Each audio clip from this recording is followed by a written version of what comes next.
அப்போஸ்தலர் 3ஆம் அதிகாரம். ஜெப வேளையாகிய 9ஆம் மணி நேரத்திலே பேதுருவும் யோவானும் தேவாலயத்துக்கு போனார்கள். தன் தாயின் வயிற்றிலிருந்து சப்பானியாய் பிறந்த ஒரு மனுஷனை சுமந்து கொண்டு வந்தார்கள். தேவாலயத்திலே பிரவேசிக்கிறவர்களிடத்தில் பிச்சை கேட்கும்படி நாடோறும் அவனை அலங்கார வாசல் எனப்பட்ட தேவாலய வாசல் அண்டையிலே வைப்பார்கள். தேவாலயத்திலே பிரவேசிக்க போகிற பேதுருவையும் யோவானையும் அவன் கண்டு பிச்சை கேட்டான். பேதுருவும் யோவானும் அவனை உற்று பார்த்து, எங்களை நோக்கிப்பார் என்றார்கள். அவன் அவர்களிடத்தில் ஏதாகிலும் கிடைக்கும் என்று எண்ணி அவர்களை நோக்கி பார்த்தான். அப்பொழுது பேதுரு, வெள்ளியும் பொன்னும் என்னிடத்தில் இல்லை, என்னிடத்தில் உள்ளதை உனக்கு தருகிறேன். நசரேயனாகிய இயேசு கிறிஸ்து நாமத்தினாலே நீ எழுந்து நட என்று சொல்லி வலது கையினால் அவனை பிடித்து தூக்கிவிட்டான். உடனே அவனுடைய கால்களும் கரடுகளும் பலன் கொண்டது. அவன் குதித்தெழுந்து நின்று நடந்தான். நடந்து குதித்து தேவனை துதித்துக் கொண்டு அவர்களுடனே கூட தேவாலயத்திற்குள் பிரவேசித்தான். அவன் நடக்கிறதையும் தேவனை துதிக்கிறதையும் ஜனங்கள் எல்லாரும் கண்டு தேவாலயத்தின் அலங்கார வாசல் அண்டையிலே பிச்சை கேட்க உட்கார்ந்திருந்தவன் இவன்தான் என்று அறிந்து அவனுக்கு சம்பவித்ததை குறித்து மிகவும் ஆச்சரியப்பட்டு பிரமித்தார்கள். குணமாக்கப்பட்ட சப்பானி பேதுருவையும் யோவானையும் பற்றி கொண்டிருக்கையில் ஜனங்கள் எல்லாரும் பிரமித்து சாலமோன் மண்டபம் என்னப்பட்ட மண்டபத்திலே அவர்களிடத்துக்கு ஓடி வந்தார்கள். பேதுரு அதை கண்டு ஜனங்களை நோக்கி, இஸ்ரவேலரே, இதை குறித்து நீங்கள் ஆச்சரியப்படுகிறது என்ன? நாங்கள் எங்கள் சுய சக்தியினாலாவது எங்கள் சுய பக்தியினாலாவது இவனை நடக்க பண்ணினோம் என்று நீங்கள் எங்களை நோக்கி பார்க்கிறது என்ன?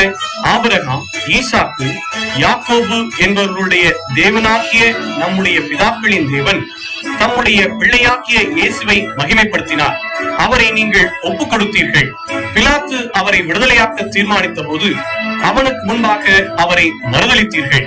பரிசுத்தமும் நீதியும் உள்ளவரை நீங்கள் மறுதளித்து கொலைபாதகனை உங்களுக்காக விடுதலை பண்ண வேண்டும் என்று கேட்டு ஜீவாதிபதியை கொலை செய்தீர்கள். அவரை தேவன் மரித்தோரிலிருந்து எழுப்பினார். அதற்கு நாங்கள் சாட்சிகளாய் இருக்கிறோம். அவருடைய நாமத்தை பற்றும் விசுவாசத்தினாலே அவருடைய நாமமே நீங்கள் பார்த்து அறிந்திருக்கிற இவனை பலப்படுத்தினது. அவரால் உண்டாகிய விசுவாசமே உங்கள் எல்லாருக்கும் முன்பாக இந்த சர்வாங்க சுகத்தை இவனுக்கு கொடுத்தது. சகோதரரே, நீங்களும் உங்கள் அதிகாரிகளும் அறியாமையினாலே இதை செய்தீர்கள் என்று அறிந்திருக்கிறேன். கிறிஸ்து பாடுபட வேண்டும் என்று தேவன் தம்முடைய தீர்க்கதரிசிகள் எல்லாருடைய வாக்கினாலும் முன் அறிவித்தவைகளை இவ்விதமாய் நிறைவேற்றினார். ஆனபடியினாலே கர்த்தருடைய சன்னிதானத்திலிருந்து இளைப்பாறுதலின் காலங்கள் வரும்படிக்கும் முன்னே குறிக்கப்பட்ட இயேசு கிறிஸ்துவை அவர் உங்களிடத்தில் அனுப்பும்படிக்கும் உங்கள் பாவங்கள் நிவர்த்தி செய்யப்படும் பொருட்டு நீங்கள் மனம் திரும்பி குணப்படுங்கள். உலகத் தோற்றம் முதல் தேவன் தம்முடைய பரிசுத்த தீர்க்கதரிசிகள் எல்லாருடைய வாக்கினாலும் உரைத்தவைகள் எல்லாம் நிறைவேறி தீரும் காலங்கள் வருமளவும் பரலோகம் அவரை ஏற்றுக்கொள்ள வேண்டும். மோசே பிதாக்களை நோக்கி, உங்கள் தேவனாகிய கர்த்தர் என்னை போல ஒரு தீர்க்கதரிசியை உங்களுக்காக உங்கள் சகோதரரிலிருந்து எழுப்ப பண்ணுவார்.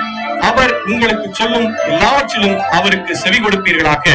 அந்த தீர்க்கதரிசியின் சொற்கேளாதவன் எவனோ அவன் ஜனத்தில் இராதபடிக்கு நிர்மூலமாக்கப்படுவான் என்றான். சாமுவேல் முதற்கொண்டு எத்தனை பேர் தீர்க்க தரிசனம் உரைத்தார்களோ அத்தனை பேரும் இந்த நாட்களை முன்னறிவித்தார்கள். நீங்கள் அந்த தீர்க்கதரிசிகளுக்கு புத்திரராய் இருக்கிறீர்கள்.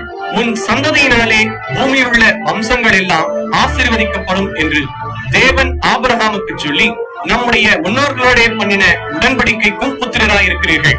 அவர் உங்கள் எல்லாரையும் உங்கள் பொல்லாங்குகளிலிருந்து விலக்கி உங்களை ஆசீர்வதிக்கும்படி தேவன் தம்முடைய பிள்ளையாகிய இயேசுவை எழுப்பி முதலாவது உங்களிடத்திற்கே அவரை அனுப்பினார் என்றார்.